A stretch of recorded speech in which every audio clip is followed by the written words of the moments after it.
Bismillahirrahmanirrahim. Assalamu alaikum. Welcome to lecture 3 of SRE, Software Requirements Engineering, which is based on the types of requirements. So let's start with this lecture. Before moving on, let's have a slight recap of the previous lecture. Last lecture में हमने discuss किया था कि requirements की जो types होती हैं different और उनकी जो कॉस्ट है विच इज़ फॉर एग्जांपल हमने पढ़ा था टेंजिबल रिक्वायरमेंट्स, टेंजिबल कॉस्ट क्या होती है, इसी तरह से इनटेंजिबल कॉस्ट क्या होती है. इनटेंजिबल कॉस्ट में हमने देखा कि रेपुटेशन की कॉस्ट इज इनटेंजिबल कॉस्ट. ठीक है, इसी तरह से हमने ये देखा कि कॉस्ट इंक्रीज किस तरह से करती है with defect leakage. Defect leakage के बारे में हमने देखा था कि डिफेक्ट लीकेज का मतलब ये है कि अगर SDLC के किसी एक फेज में कोई डिफेक्ट आया है और वो SDLC के किसी दूसरे स्टेप में मूव कर गया है, so this is called defect leakage. ठीक है, फिर हमने जो रिक्वायरमेंट गैदरिंग या रिक्वायरमेंट इंजीनियरिंग है, सो रिक्वायरमेंट इंजीनियरिंग के डिफरेंट स्टेप्स हमने देखे कि कौन कौन से स्टेप्स के साथ होते हुए हम रिक्वायरमेंट्स को इफेक्टिवली गैदर करते हैं, फिर उनको वैलिडेट करते हैं और फाइनली उनको वैलिडेट करके कस्टमर से पूछते हैं कि is this the required document of requirements और नॉट. ठीक है, सो मूविंग ऑन. बिस्मिल्लाहिर्रहमानिर्रहीम. Requirements what versus how. Requirements dilemma is what versus how. अब रिक्वायरमेंट्स में जो मेजर पॉइंट है, जो प्रॉब्लम है, वो ये कि हमने व्हाट और हाउ इनमें से कौन सी चीज देखनी है इन रिक्वायरमेंट्स. ठीक है, requirements tell the developers what their system must do. अब रिक्वायरमेंट्स ये तो बताती हैं डेवलपर्स को कि आपके सिस्टम ने क्या काम करना है. ऑब्वियस सी बात है. फॉर एग्जाम्पल अगर मैं फंक्शनल रिक्वायरमेंट्स की बात करती हूँ तो रिक्वायरमेंट्स ये बताती हैं कि कौन कौन सी फंक्शनैलिटी आपने फुलफिल करनी है. इसी तरह से नॉन फंक्शनल रिक्वायरमेंट्स की अगर हम बात करते हैं तो रिक्वायरमेंट्स ये बताती हैं कि आपने कौन सी फंक्शनैलिटी को किस तरह से फुलफिल करना है. फॉर एग्जांपल अगर मैं कहती हूँ सिक्योरिटी, ये भी एक सर्विस बताती है कि सर्विस है फॉर एग्जांपल पासवर्ड, जिसमें हमने यूजर नेम और पासवर्ड प्रोवाइड करना है. ठीक है, लेकिन उसको सिक्योर बनाना है. इसी तरह से अगर मैं कहती हूँ कि मुझे रजिस्ट्रेशन करानी है, ठीक है, तो इसको अगर मैं in terms of registration is a feature, और अगर रिक्वायरमेंट है तो मैं लिख सकती हूँ students can register with the system by using their registration number and password. ठीक है, so this is about requirements which tell the users what to do. They should avoid specifying any unnecessary design or implementation details or testing and information associated with the project management. They should avoid specifying any unnecessary design or implementation details. अब इसको आगे हम example से इंशाल्लाह देखेंगे, तब आपको ज़्यादा आइडिया हो जाएगा. बेसिकली बात ये हो रही है कि हमने ये तो बताना है कि student can register with the system by using their registration number and password, लेकिन साथ में हमने ये नहीं बताना. एंड अगर मैं इसके साथ ये भी लिख दूँ, इसको मैं इसका थोड़ा सा कलर इसका चेंज करती हूँ ताकि डिफरेंशिएशन हो जाए. अगर साथ में मैं ये भी लिख देती हूँ and this should be implemented in Visual Studio and tested as a single unit. Now this part of the requirement is wrong. ये बात हम लिख रहे हैं कि आपने ये तो बताना है कि सिस्टम ने क्या काम करना है, लेकिन साथ में हर रिक्वायरमेंट के साथ ये नहीं बताना कि कौन सा डिज़ाइन है इसका, इसको आपने किस क्लास में कन्वर्ट करना है, क्लासेस के थ्रू करना है, या इम्प्लीमेंटेशन में कौन सी लैंग्वेज या कौन सा प्लेटफॉर्म यूज़ करना है, या टेस्टिंग किस तरह से करनी है. ये चीज़ हमने स्पेसिफाई नहीं करनी. ठीक है, ये चीज़ अगर हमने स्पेसिफाई करनी होगी तो SRS के अंदर एक हेडिंग होती है डिज़ाइन एंड इम्प्लीमेंटेशन कंस्ट्रेंट्स. वहाँ पर हम जर्नली ओवरऑल करके कंस्ट्रेंट्स स्पेसिफाई कर देंगे. फॉर एग्जांपल मैं कंस्ट्रेंट्स लिखना चाहती हूँ डिज़ाइन एंड इम्प्लीमेंटेशन कंस्ट्रेंट्स में लैंग्वेज एंड टूल. यहाँ पर मैं लिख दूंगी कि पूरे प्रोजेक्ट की ये लैंग्वेज है और पूरे प्रोजेक्ट का ये टूल है। इस तरह तो आप मेंशन कर सकते हैं, दैट इज ओके। लेकिन ये डिलेमा ये कहता है कि आप हर रिक्वायरमेंट के साथ नहीं बता सकते कि इस रिक्वायरमेंट को इस टूल में करना है। इसके साथ अगर कोई रिपोर्टिंग है तो मैं लिख दूं report you should be generated using Crystal Report. No, आपने अगर कहीं पे कोई टूल मेंशन करना है तो आपने अंडर सेपरेट हेडिंग यहाँ पर आप डिफरेंट टूल्स अपने प्रोजेक्ट के यूज कर लें। ठीक है, this is what versus how paradigm. अब कौन कौन सी इंफॉर्मेशन ऐसी है जो आपने रिक्वायरमेंट्स के साथ मींस हर रिक्वायरमेंट के साथ उसकी अलग से मेंशन नहीं करनी। एक्सक्लूडिंग प्रोजेक्ट इंफॉर्मेशन, कि ये प्रोजेक्ट इंफॉर्मेशन है जिसको आपने एक्सक्लूड करना है। जैसे project related information, for example schedule है, configuration management plans etcetera. Budget related information नहीं एज इट इज इसको यूज करना। एग्जाम्पल्स देखते हैं, टेस्ट प्रोसीजर्स और एक्सेप्टेंस प्रोसीजर्स। ठीक है, फॉर एग्जाम्पल इसमें से किसी एक की एग्जाम्पल देख लेते हैं, जैसे कि स्केड्यूल की एग्जाम्पल देख लेते हैं। ठीक है, तो मैं अगर एक रिक्वायरमेंट लिखती हूँ एंड रिक्वायरमेंट मैंने इस फॉर्म में लिखी है, user will register with the system. User will register with the system. Let me type it. User will register with the system, and this feature must be completed within 1 week. So this is schedule related information, time related information, और ये आपने add नहीं करनी। ठीक है, इसी तरह से अगर मैं इसमें बजट इंफॉर्मेशन ऐड करना चाहूँ, फॉर एग्जांपल अगर मैं यहाँ लिखूँ मस्ट बी कंप्लीटेड और must be implemented, let's say with $2,000 या 2,000 rupees, whatever, I'm just giving a simple example. ठीक है, सो ये सारी इंफॉर्मेशन आपने इसमें एक्सक्लूड कर देनी है। अच्छा, अब ये इंफॉर्मेशन भी अगर लिखनी है तो कहाँ लिखनी है? बजट की एक अलग हेडिंग होती है एसआरएस में। ठीक है, हम एसआरएस इंशाल्लाह बनाएंगे इस सब्जेक्ट में भी। सो बजट की अलग हेडिंग होती है, वहां आप लिख सकते हैं अपना टोटल प्रोजेक्ट का बजट। ठीक है, इसी तरह से स्केड्यूल की अलग से हेडिंग होती है और वहां जाके आप अलग से स्केड्यूल मेंशन कर सकते हैं, लेकिन आपने इसको ओवरऑल पूरे प्रोजेक्ट के साथ हर रिक्वायरमेंट के साथ अलग अलग नहीं लिखना। ठीक है, हर रिक्वायरमेंट के साथ आपने अलग अलग इसको नहीं लिखना। स्केड्यूल भी मेंशन नहीं करना, बजट भी मेंशन नहीं करना, टेस्टिंग प्रोसीजर भी मेंशन नहीं करना। अगर टेस्ट केसेस भी बनाएंगे तो वो हम एंड में बनाएंगे। एक्सक्लूडिंग डिजाइन इंफॉर्मेशन, इसी तरह से इम्प्लीमेंटेशन इंफॉर्मेशन के साथ साथ आपने डिजाइन इंफॉर्मेशन भी मेंशन नहीं करनी ना। What is design information? जब हम अपनी रिक्वायरमेंट्स के टर्म में डिजाइन की बात करते हैं तो डिजाइन का मतलब ये होता है कि आपने उसको किस टूल में डिजाइन करना है। For example exclude information about the system design, कि इसकी कितनी क्लासेस होंगी। एक एग्जांपल इसकी डिस्कस करते हैं, हमारी बुक की एग्जांपल है, trending information will be provided in a histogram report written in Visual Basic showing major contributing causes on the x-axis and the number of defects found on the y-axis. ठीक है, सो हम यहाँ पर ये requirement लिखी हुई है और रिक्वायरमेंट बेसिकली ये एक सिस्टम है और वो सिस्टम बेसिकली कर क्या रहा है, ये सिस्टम बग्स का जो ट्रेंड है वो सेव करा रहा है। ठीक है ना, what is trend of bugs? Let me clarify this.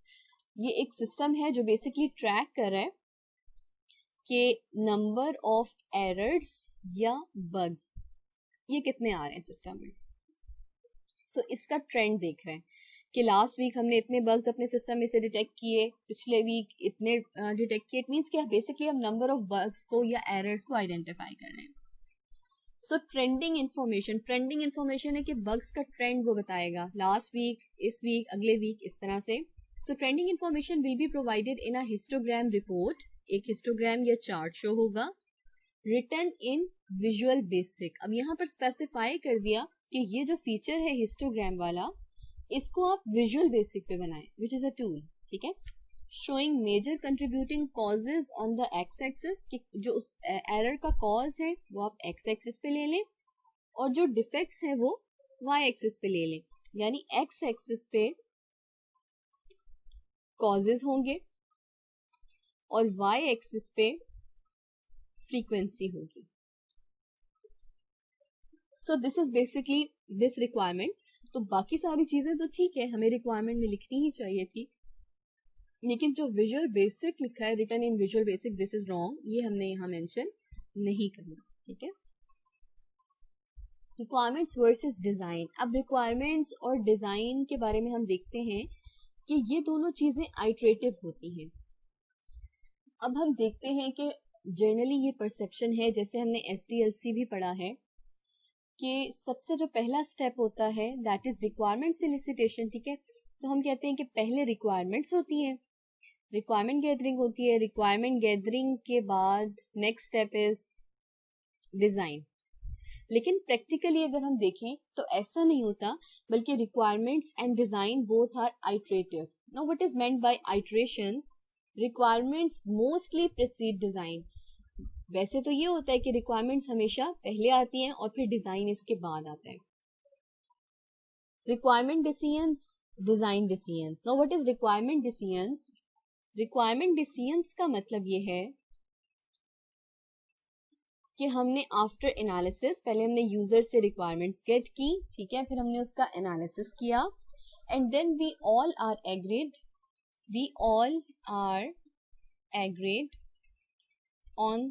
on a set of written requirements, या आप कह सकते हैं specified requirements. So ये हमारे requirement decisions हैं कि हमारे हिसाब से ये 50 points है जो हमारी final requirements है. This is about requirement decision. Now what is design decision? Design decision का मतलब ये है कि उस requirement को implement करने के लिए मेरे पास different approaches हो सकती थी. मैं क्लासेस बना सकती हूँ, उसको ऑब्जेक्ट्स के साथ लिंक कर सकती हूँ, डिफरेंट मैसेजेस के थ्रू उनको कम्युनिकेट करा सकती थी. So what I have decided कि इतनी क्लासेस हैं जिसके थ्रू मैंने काम करना है, उसकी मैंने लेट्स से 4 ऑब्जेक्ट्स बनानी है. इट मीन्स कि मैंने फाइनलाइज कर लिया कि इस सिस्टम में मेरी 3 क्लासेस 4 ऑब्जेक्ट्स बनेंगी और मैं उनको इस तरह से लिंक करूंगी. ठीक है, ये फाइनल डिजाइन मेरा हो चुका है. So this is about design decision. Requirements, what the system needs to do.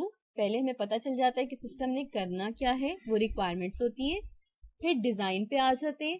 Design means how the system is to do it. अब वो काम करना कैसे है, क्या क्लासेस की तरह करना है, क्लासेस ऑब्जेक्ट्स के फॉर्म में करना है, या क्या सारे का सारा काम हमें एक ही फंक्शन के अंदर करके देना है, मेन फंक्शन के अंदर करके देना है. जो भी अप्रोच है वो अप्रोच हम यहाँ पर लिखेंगे. Iterating requirements and design. So in reality, the requirements versus design activities must be iterative. कि अगर प्रैक्टिकली बात करें तो ऐसा नहीं होता, बल्कि जो रिक्वायरमेंट्स और डिजाइन है दोनों आइटरेटिव होते हैं. अब इस चीज को अच्छी तरह से समझ लें कि मैं कैसे कह सकती हूँ कि रिक्वायरमेंट्स और डिजाइन आइटरेटिव हैं. रिक्वायरमेंट डिस्कवरी मीन्स कस्टमर के साथ निगोशिएट किया, रिक्वायरमेंट्स मिल गई, this is requirements discovery. Definition, जब कस्टमर के साथ कम्युनिकेट करके रिक्वायरमेंट्स आ गई थी, उसके बाद उन रिक्वायरमेंट्स को रिफाइन किया, उनमें कॉन्फ्लिक्ट्स रिजॉल्व किए और उसको स्पेसिफाई कर दिया. ठीक है, so this is definition. And design decisions are circular. Requirements ली, उनको स्पेसिफाई किया, स्पेसिफाई मींस उनको एक प्रॉपर फॉर्मेट में मैंने चेंज किया है. ठीक है, सो रिक्वायरमेंट्स डेफिनेशन हियर मींस कि आफ्टर गैदरिंग रिक्वायरमेंट्स,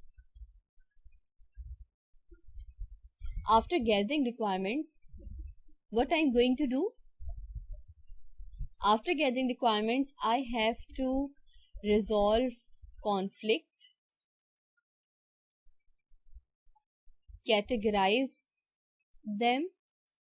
कैटेगराइज का मतलब है मैंने उनकी क्लासेस बना ली, ये फंक्शनल रिक्वायरमेंट्स हैं, ये नॉन फंक्शनल रिक्वायरमेंट्स हैं. ठीक है, so categorize them and specify them. specify का मतलब है मैंने उसको एक प्रॉपर जो फॉर्मेट होता है रिक्वायरमेंट्स को लिखने का, जिसमें हम यूजर भी लिखते हैं, एक्शन भी लिखते हैं, वो फॉर्मेट में हमने उसको कन्वर्ट कर दिया. And design decisions are circular. The process is a continual give and take in that सबसे पहले तो हमने फर्स्ट टाइम कस्टमर के पास जाना है, रिक्वायरमेंट्स डिस्कवरी करनी है, रिक्वायरमेंट्स कस्टमर से लेनी है. So current requirements cause us to consider selecting certain design options. पहले हमें कस्टमर ने दे दी रिक्वायरमेंट्स, उन रिक्वायरमेंट्स को देखते हुए हमने डिजाइन करने के बारे में सोचा कि इसको इम्प्लीमेंट किस तरह से करना है, क्या डिजाइन होना चाहिए. उसके बाद क्या हुआ, एंड सिलेक्टेड डिजाइन ऑप्शंस में इनिशिएट न्यू रिक्वायरमेंट्स. अब उन डिजाइन ऑप्शन से मुझे पता चला कि नई रिक्वायरमेंट्स भी हैं. ठीक है, यानी मैं जब डिजाइन बना रही थी तो मुझे पता चला कि ये मैंने 2 क्लासेस बनाई हैं रिक्वायरमेंट्स की बेस पे, but there is no interaction, there is no interaction way. Customer ने ये तो बताया ही नहीं है कि इन दोनों क्लासेस में इंटरेक्ट किस तरह से करना है.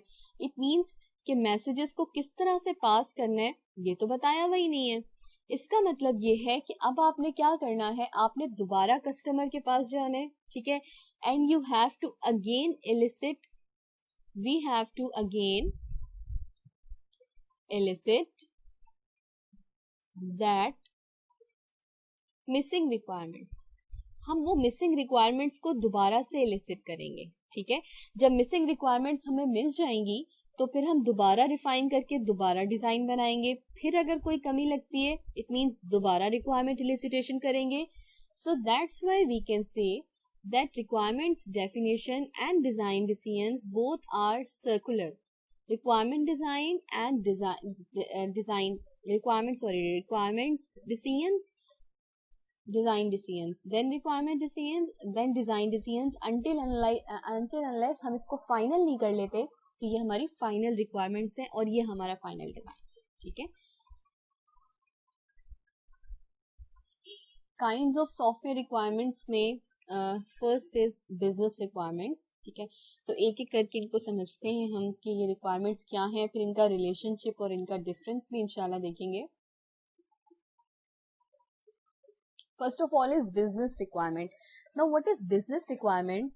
बिजनेस रिक्वायरमेंट बेसिकली ऐसी रिक्वायरमेंट होती है जिसमें हम बिजनेस करने के लिए जो चीज इंप्लीमेंट करते हैं. ठीक है, सो business requirement is not something a system must do. You can say it is something that we need to do for business.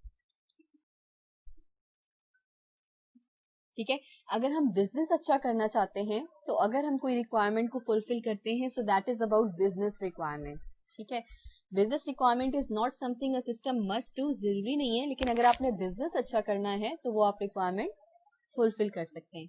For example एक फंक्शनल रिक्वायरमेंट को भी देख लेते हैं और फिर हम दोनों का जो कंपैरिजन है वो करके दोनों को अच्छी तरह से समझाएंगे. ठीक है, फंक्शनल रिक्वायरमेंट और बिजनेस रिक्वायरमेंट. फंक्शनल रिक्वायरमेंट का वैसे हमें पता है कि कह सकते हैं कि statement of services. Statement of services is actually functional requirements. ठीक है, दिस इज फंक्शनल रिक्वायरमेंट. अगर मैं आपसे कहती हूँ कि मुझे दोनों का कंपैरिजन करके दिखाएं या there is a relationship between business and functional requirements. ठीक है, so there is a relationship between business requirements and functional requirements. और वो रिलेशनशिप क्या है कि अगर मैं फंक्शनल रिक्वायरमेंट की बात करूं तो मैं कह सकती हूँ break down the steps needed to meet business requirements. If we break down the steps needed to meet business requirements, so this is called functional requirement. Actually functional requirement यही है कि बिजनेस रिक्वायरमेंट को पूरा करने के लिए जो steps required है उनको अगर हम बिजनेस रिक्वायरमेंट को उन स्टेप्स में चेंज करें तो वो हमारी फंक्शनल रिक्वायरमेंट बन जाएगी. फॉर एग्जांपल एक एग्जांपल डिस्कस करते हैं. अगर कोई ट्रेड एसोसिएशन है, ठीक है, for example a trade association, business है किसी का, कोई ट्रेड एसोसिएशन है, ठीक है, और वो बेसिकली क्या कर रहे हैं, दे wants promotion of services offered by their employees.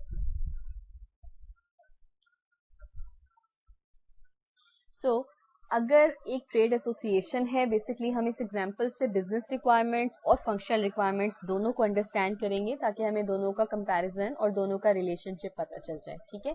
सो एक ट्रेड एसोसिएशन है जो प्रमोशन करना चाहती है अपनी सर्विसेज की जो इसके एम्प्लॉयज ऑफर कर रहे हैं। तो हम इसको इस तरह से देखते हैं कि एक वेबसाइट की फॉर्म में इस एसोसिएशन ने बेसिकली एक वेबसाइट बनाई हुई है और एक उसका रफ सा हम पेज बनाते हैं।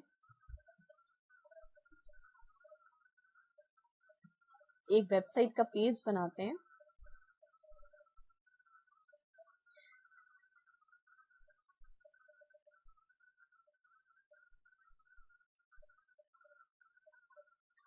सो इसके अंदर ये एक पेज है वेबसाइट का जो कि एम्प्लॉयज बेसिकली किसी चीज की एक ट्रेड कर रहे हैं, ठीक है। सो हम ये चाहते हैं कि हम उनकी सर्विसेज की प्रमोशन करें। तो होगा क्या कि इस वेबसाइट पे कस्टमर ने कहा है, जो ऑर्गेनाइजेशन है इसको हमने ये सजेस्ट किया है कि अगर आप प्रमोशन करना चाहते हैं तो इट मीन्स कि आप इस वेबसाइट के अंदर बाकी चीज़ों के साथ साथ हर एम्प्लॉय का एक प्रोफाइल क्रिएट करें, ठीक है। और उसमें अगर उसकी कोई अचीवमेंट्स हैं तो वो लिख दें। अचीवमेंट्स के साथ अगर आपने उनको कोई इंसेंटिव दिया है या कोई इंक्रीमेंट उनका लगाया है उस अचीवमेंट के साथ तो वो मेंशन करें, ठीक है। इसके अलावा अगर कोई एम्प्लॉय कोई चैरिटी में इन्वॉल्व है या इस तरह से कोई काम करना चाहता है तो वो मेंशन कर दें, ठीक है। इसके अलावा अगर आपने कोई एम्प्लॉयज को एक्स्ट्रा बेनिफिट दिए हैं तो आप वो मेंशन कर दें।